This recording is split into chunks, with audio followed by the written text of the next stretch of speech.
Hey everybody, this is Rustin Rose with Metal Nation. We are joined by Marc Ferrari. You know him from Keel, you know him from Cold Sweat, a lot of other great things that he's been involved with over the years. Welcome. How's everything in your world?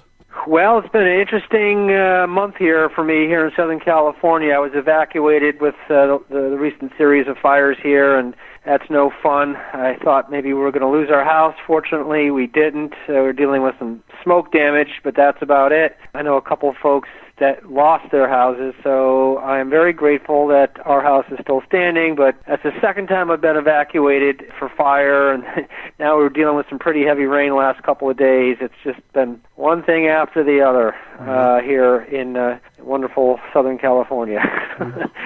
Other than that, I'm great.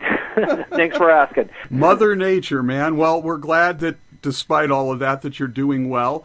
Tonight we are drawn together to talk about the debut, the classic, the only Cold Sweat album, Breakout. And Cold Sweat put out one of the last solid hard rockin' albums of the quote-unquote glam hair metal era, sort of before grunge came in and steamrolled the scene. It's an album I've gone back to several times over the last 25-plus years, and now it's been reissued. You guys were kind of victims of bad timing when the record first came out in 1990, weren't you?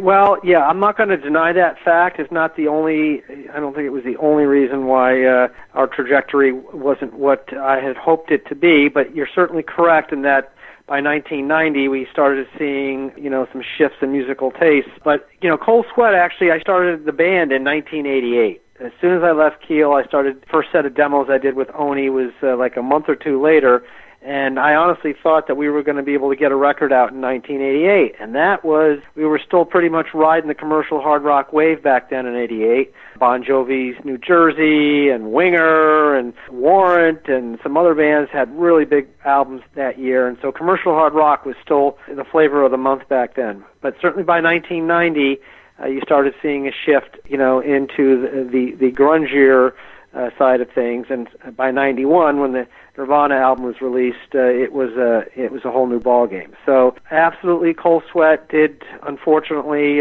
kind of caught the very last tail end of the commercial hard rock wave, and there were some other factors, on the label side that didn't help us. We were on a label that really wasn't known for being a hard rock label at the time. I didn't get a lot of promotional support out of those guys. And then it's just dumb luck. Sometimes you just have to throw your hands up and, accept that fate. Fate doesn't always go the way that you want it to go. But Cold Sweat made a real solid record. As you mentioned, I still think that it stands the test of time today. Very proud of the record. It was well crafted, well written, well rehearsed. Great players in the band, great production value, and it just wasn't enough to get the ball over the goal line. But very proud of the album. No regrets on the way anything happened, and I'm certainly happy that it's now available again for the new generation of fans and the old folks from the '80s that still care about commercial hard rock to hear the album. By the way, it's been remastered. I got to tell you that the remastering, it did a tremendous job in bringing out the sonic nuances of the album. I played both CDs back to back, the original 1990 release and this one, and it's just like night and day. It's like someone had lifted off a film of audio muck off the old album. The mastering really helps a lot. It is a fantastic record. I'm so glad they reissued it. And even the initial album, really, the sound on that was pretty fantastic anyway. And we'll talk about Kevin Beamish and stuff in a moment. But sonically, there are certainly some of those, if you want to call it, I hate the term, but the hair metal elements on the record. But you guys really infused that record with a lot of bluesy swagger and aggressive energy more than anything else. That seemed to be the great focus. Am I off base there? Well, I'm a blues-based guitar player. That's probably, that's where that comes from. I mean, I grew up listening to lots of blues-based players, not only the big three of Kiss, Led Zeppelin, and Aerosmith, but guys like Johnny Winters and Pat Travers and Robin Trower and Rory Gallagher. These are all blues-based guys. So it's only natural that element of my playing and writing, comes through. But yeah, we had Crying Shame was a great, hard rock blues track. Killing Floor, Fistful of Money, and even, Jump the Gun, which is more of Foghat type track. We obviously we did the Foghat cover of "I Just Want to Make Love to You" on the album. So those elements certainly come through in my playing, and I'm damn proud of it.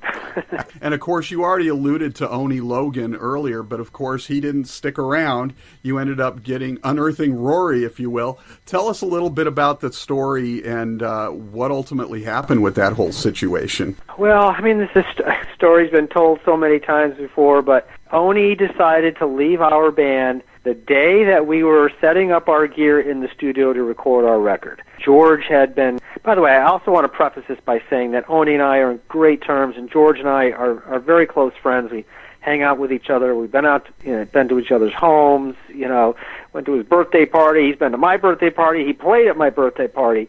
So we're all friends now, and things that happened 30 years ago, maybe in the moment and at the time, there was a certain amount of tension involved, but there's none of that now.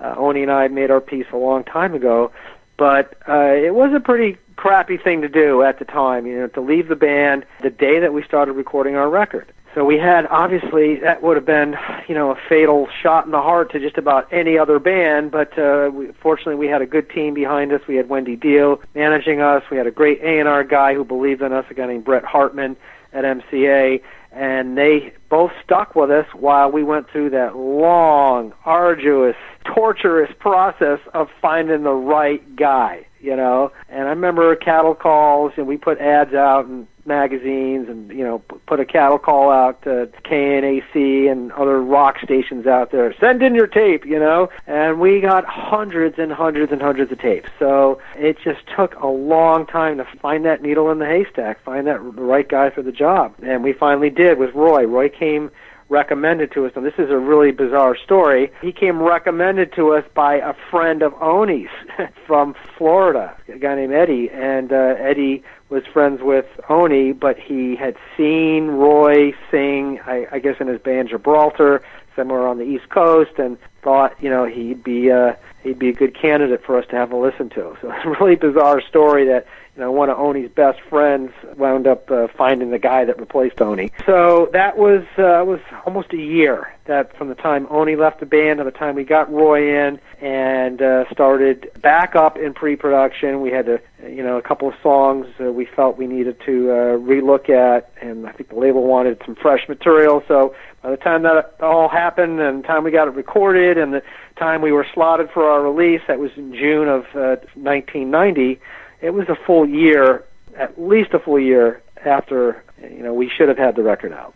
Right. And for those who didn't know that story, of course, he's talking about George Lynch, and he went on to do the Lynch Mob album, Wicked Sensation. Mm-hmm. So another great album, I may add. Those guys made an amazing first record. That first Lynch Mob album is also considered, one of the classic hard rock albums of that era, and so I'm happy, look, I'm happy. George and Oni have had a kind of a tenuous relationship too. Oni is in and out of that band several times. I'm not sure if he's in or out right now, to be honest with you, but again, we're all friends now, and everything's peachy keen.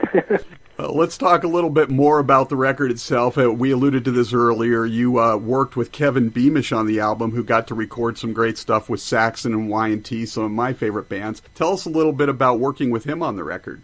Well, don't forget, listeners, that Kevin Beamish also produced the single Rock and Roll Outlaw with Keel in the summer of '87. That was my first time working with Kevin. Right. So we were big fans of Kevin's work, as you mentioned, Y&T. Probably, the one artist that really kind of we thought we were similar to was Y&T. We loved the combination of commerciality and rawness and power and passion and great playing and great arrangements. And, Kevin also very famous for his work with REO Speedwagon, all the huge REO Speedwagon albums. Absolutely. So I had the benefit of working with Kevin. By the way, I spoke to Kevin today. I'm sending him a copy of the album. So Kevin, if you're listening, great speaking earlier. So Kevin seemed to be kind of the natural choice. We did meet with a lot of big producers, a lot of big name producers. We did meet with Eddie Kramer, and who obviously is famous for Hendrix and Kiss Chris and Frampton and everybody else. I know there were a couple other big producers that we met with, but we just got a great vibe from Kevin. He was a Southern California guy, and we just loved him. So Kevin was a great ideas guy. He was very helpful in tightening the arrangements on things. Maybe, why don't you go to the chorus here instead of there? Or, why don't you try this instead of that? Making sure we're getting good performances out of us. Really pushed Roy pretty good to get the best out of Roy. And, not to say we didn't have our disagreements, but, Kevin, I think, was the right guy for the job. And it was really a pleasure to work with him. My favorite track on the album to this day is still the opener, Four on the Floor, which you wrote with brother-in-arms Tommy Thayer. I think that was when he was... That was during his post-Black and Blue Harlow era. Tell us a little bit about that track. Well, I've always been car-centric. Always loved car songs, going back to Highway Star from Deep Purple. Keel had Speed Demon, Auto Blast by Black and Blue. Man, I can still love that song. And with a last name like Ferrari, I guess, it's only natural to want to sing about cars. So that came about because we, wanted a great opening song. And that's, I think that was my title, and Tommy was very helpful with, some of the musical arrangements of it. But yeah, I think that song really sets the tone for the rest of the record, and certainly gets people up out of their seat right after the opening music comes on, right? The band means business when they're opening with a song called Four on the Floor. And that really was, and I think you guys even opened shows with that, if I remember correctly. It was so long ago. Yep. Yeah. You did a great sort of intro piece on one of the songs there too, Riviera, which was one of my favorite moments on the record. Well, thank you. That's my second instrumental piece. The first one being on the Keel album called Nightfall. So it was a similar kind of thing. Very, that's my Michael Schenker influence, right? Michael Schenker probably is the single greatest influence on my playing. Pat Travers is probably second or third. But I loved Michael Schenker. I loved his combination of melodicness and a little classical element to him.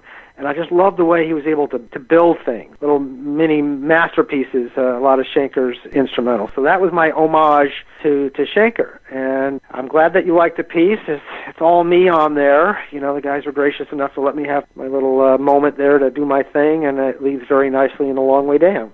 It did. And another one of my favorites, I guess, the one that really stood out to me, and you sort of already mentioned it, Jump the Gun. It sort of took that propulsive energy from the beginning of the album, Four on the Floor, and melded it with the second track, that sort of bluesy attitude from Crying Shame.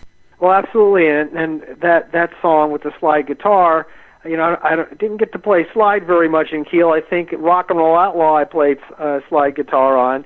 So it allowed me to have my little fun with playing slide guitar. There's a lot of slide players that I like. Foghat, we covered, I Just Want to Make Love to You. We really borrowed heavily from the Foghat arrangement of that, and Foghat, great slide player in Rod Price, and I just love that guy. And so I got to play a little slide on that song, and you're right, the energy really carries through.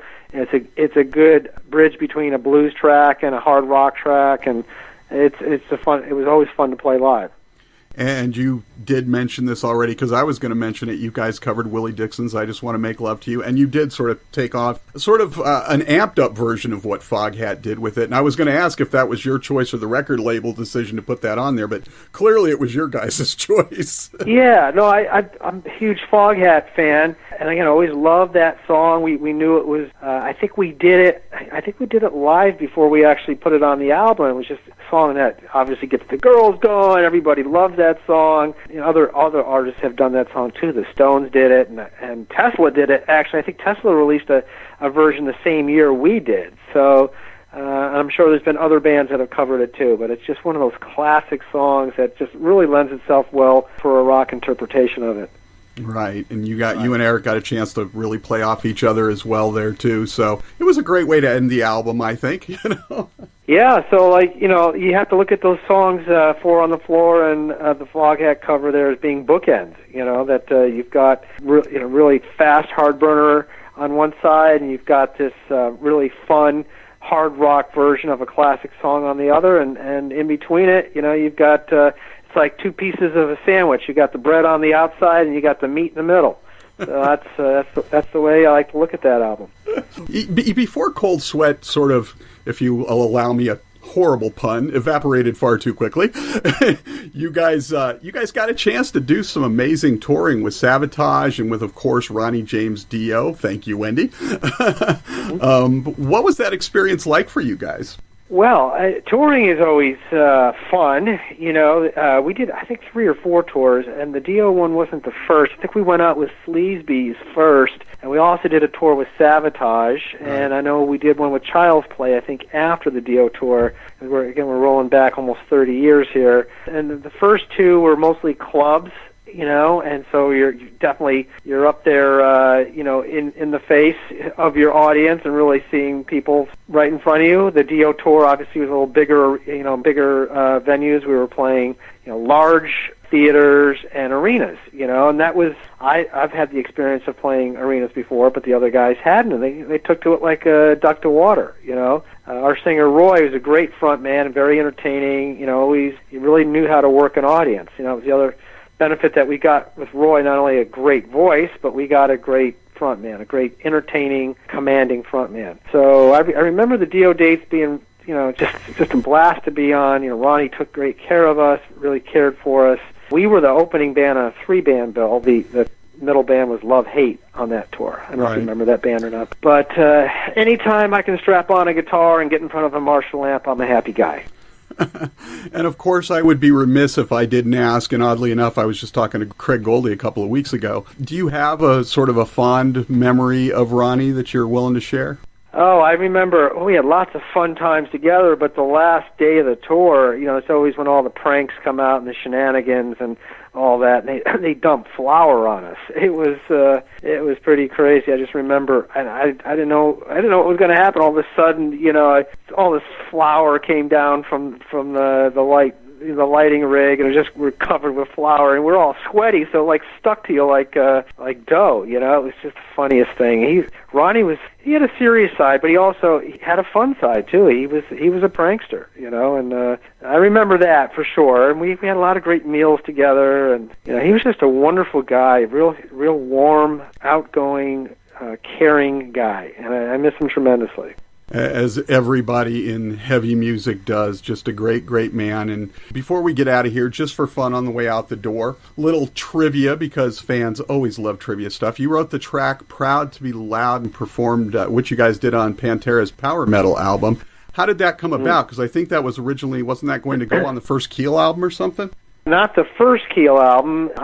We recorded it originally for the last Keel album, which was just called Keel. And I think that we put it on the Keel 6 Back in Action album, if I remember correctly, the Keel version of that song. For whatever reason, it didn't make the record, and honestly, I don't remember why, because it was a pretty strong song, as you know. So the song was kind of orphaned, and I was working with the Pantera guys. First met them 2 years prior. 1985 is when I first met the Pantera guys, and the Keel went through a tour of Texas, and they came out to hang with us. And I love that band. I mean, I was the first guy to start waving that flag for them very early on. A lot of people don't know this, but they actually got signed to Gold Mountain Records, which was our label. I brought them into Gold Mountain. They signed them as on a production deal. And Gold Mountain at the time was not a full-fledged label. They had to find distribution for their acts. And for whatever reason, which I'm sure a lot of record company guys are kicking themselves right now for not taking that Pantera project back in 1985 or 86, but Gold Mountain let them go, and then a couple years later they signed with Atco. But I used to go down and hang out with those guys whenever I could. They were so much fun to hang out with, and I used to fly down to Texas for weekends just to get away from LA and hang out with my Texas buds, and played them the song. They liked the song. That was on their Power Metal record, which, as you know, is the first album they did with Phil, and Phil was great, man. I produced the vocal session on that because I obviously knew how I envisioned the vocal to go. I did play rhythm guitar on that track. Vinny really was the producer in that band.